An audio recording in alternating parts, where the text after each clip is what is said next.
Olá a todos, bem-vindos ao Livros e E-Books. Quem está chegando agora e não me conhece, eu sou o Carlos. E o vídeo de hoje é sobre um dos livros mais famosos da literatura latino-americana e um queridinho de muita gente, A Casa dos Espíritos, da Isabel Allende.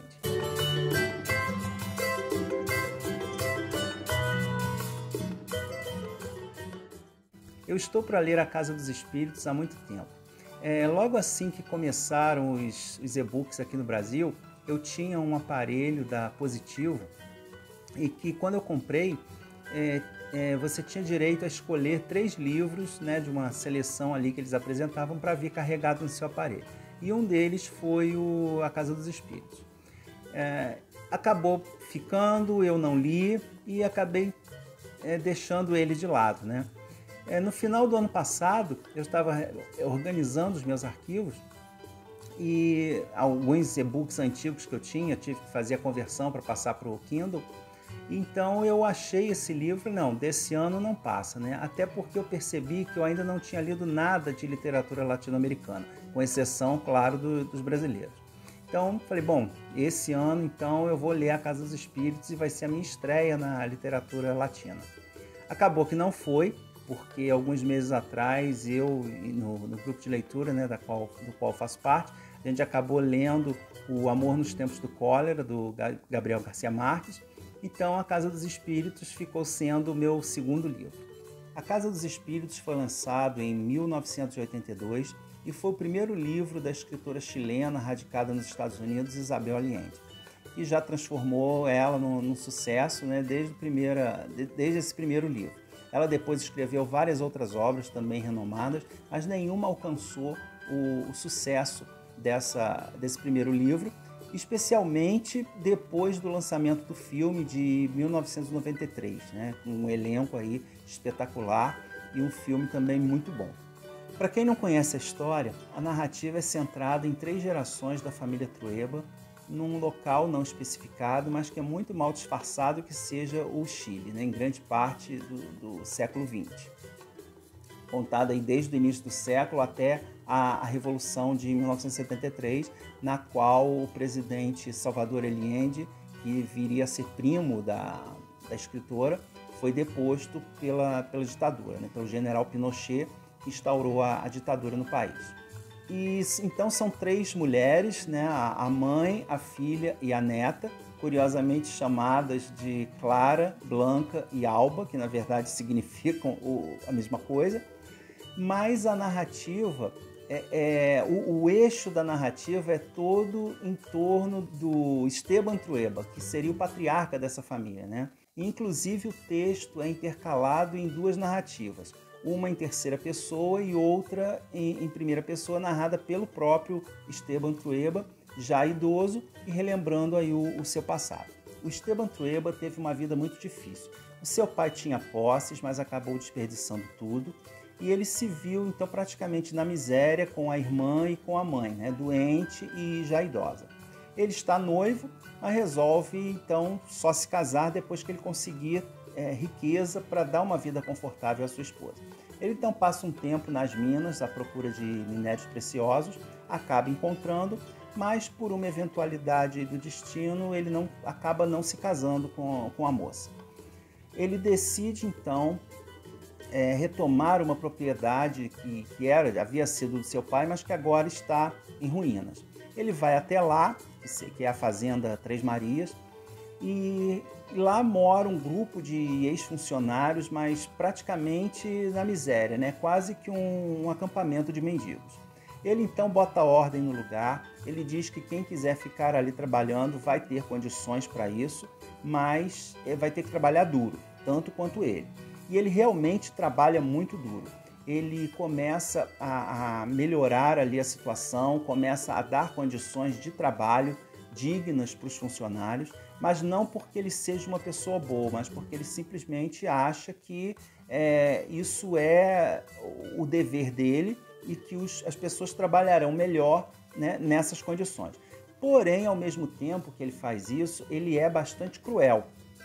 Ele não poupa castigos físicos, ele também tem um apetite sexual muito forte e ele não perdoa nenhuma das mulheres ali, as filhas dos funcionários, e ele rapta mesmo a força e tem relações com elas. Então ele é um homem bastante poderoso, ele acaba se tornando bastante poderoso ali na região e bastante temido também.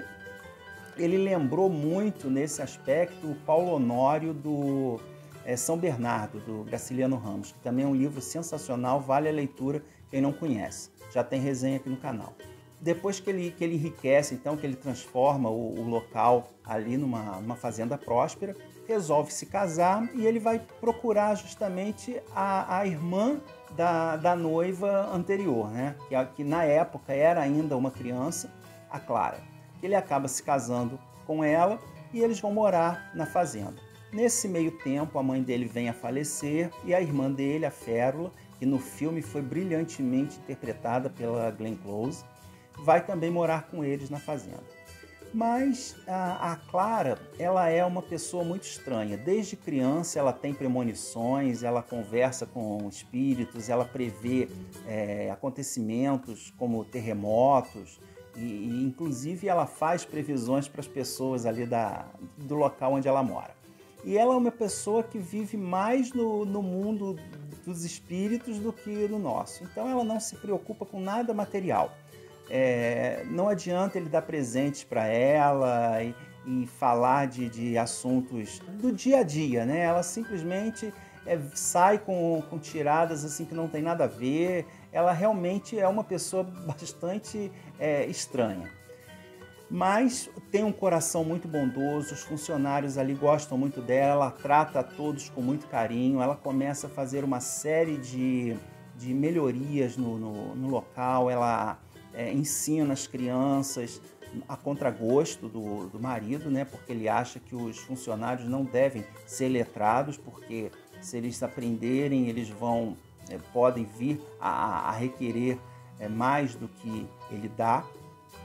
Mas ela não liga, ela ajuda os pobres então é uma pessoa muito conceituada e muito querida ali na fazenda. A Férula, que é a irmã do Esteban, ela tem uma mágoa muito forte dele, né, por conta dos anos que ela passou cuidando da mãe, enquanto ele conhecia o mundo, ele teve a oportunidade de se casar e ela ficou ali. Então ela acaba se aproximando muito da Clara, porque, como ela diz, ela é a única pessoa que deu a ela, em toda a sua vida, um pouco de carinho, tratou ela bem. Só que esse carinho que ela retribui para Clara vai um pouco além do carinho de irmã, né? Ela começa simplesmente a ter alguns desejos em relação a Clara, né? Ela extrapola esse amor e começa a sentir realmente atração pela Clara. O que chama bastante a atenção do Esteban, que não gosta nada disso, porque ele percebe que toda a oportunidade que a irmã tem de afastá-lo da sua esposa, ela o faz. Isso acaba gerando depois uma situação bastante complicada que vai ter repercussões lá na frente. Então a gente segue acompanhando a história dessa família. A Clara vem a ter a sua filha, que seria a Blanca, e depois começa ali não só ali na fazenda, mas em toda a sociedade ali desse local, manifestações trabalhistas requerendo ali seus direitos, começam a ter problemas com greves. E o Esteban, ele tem um medo muito grande de que o comunismo, o socialismo se instale ali no país. E ele então começa a pensar em entrar para a política para combater essa ameaça comunista. A situação do país vai se agravando até descambar no golpe de Estado que desencadeia então a tomada de poder pelos ditadores. O Esteban, como ele é muito tradicionalista e ele faz parte do partido ali que depois de muitos anos no governo acabou perdendo as eleições, ele então participa por trás desse golpe, né? Ele é amigo dos militares, só que as coisas saem um pouco dos eixos, né? Saem do controle dos políticos. Os militares que realmente tomam o poder acabam fechando o Congresso, tirando liberdades, e todo todas essas situações que já são bem conhecidas, né, de todos os países aqui latino-americanos. Praticamente todos eles sofreram um período de ditadura, e ela foi bastante semelhante, né, tanto na truculência, quanto na violência, quanto na falta de direitos, na falta de liberdade de imprensa. E isso fica muito forte, especialmente no final do romance, né? E é muito interessante essa narrativa, porque ela começa de uma forma bem leve, com essa história da família, mostrando a infância da Clara, e tem episódios ali muito engraçados, mas aos poucos, à medida que a gente vai avançando com esse pano de fundo da história do país, a situação vai ficando mais pesada. O Esteban, ele tem uma personalidade muito difícil, e essa truculência dele bate muito de frente com todo esse misticismo em torno da Clara, e depois com os filhos, com a neta, gerando toda uma situação bastante complicada e que tem assim, várias reviravoltas, mas em nenhum momento essa trama se torna difícil de acompanhar ou complicada. A gente consegue seguir a história numa boa. A escrita da Isabel é muito clara e muito fácil de acompanhar. Mas tem essa mudança, né, de enfoque aí mais para o final do livro, que ele se torna pesadíssimo. Tem cenas assim bem pesadas. Então é um livro que fala de diversos assuntos. Fala aqui de amor, de família, de morte, de sobrenatural, da política, da ditadura, das questões sociais, da revolução, né? O Esteban, em vários momentos, aqui ele frisa que os camponeses, que os funcionários não devem ter estudo, não devem ter condições sociais, que eles pouco passam de animais, e que se muito for feito por eles, eles vão acabar não dando valor àquilo tudo, ou vão acabar se revoltando.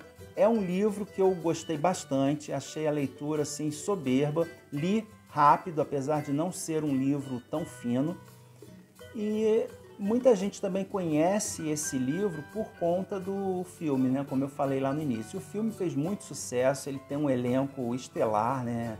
Meryl Streep, Winona Ryder, Jeremy Irons, a Glenn Close, Antônio Bandeiras. Então, e todos eles estão muito bem nos seus respectivos papéis. O filme ele foi relativamente bem adaptado, né? Ele conta quase toda a história do filme, fez algumas adaptações, algumas alterações ali, porque senão ficaria também muito longo, e consequentemente ele passa muito por cima, principalmente das questões psicológicas dos personagens, né, que no livro são muito melhor construídos.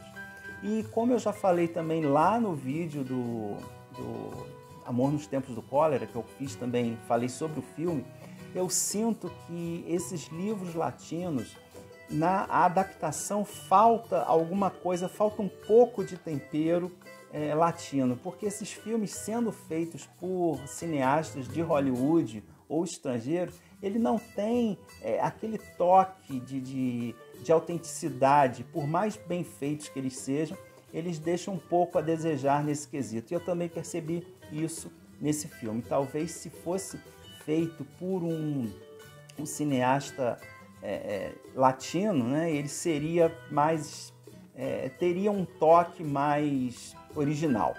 Então é um filme muito bom, mas o livro, a leitura do livro supera bastante a experiência.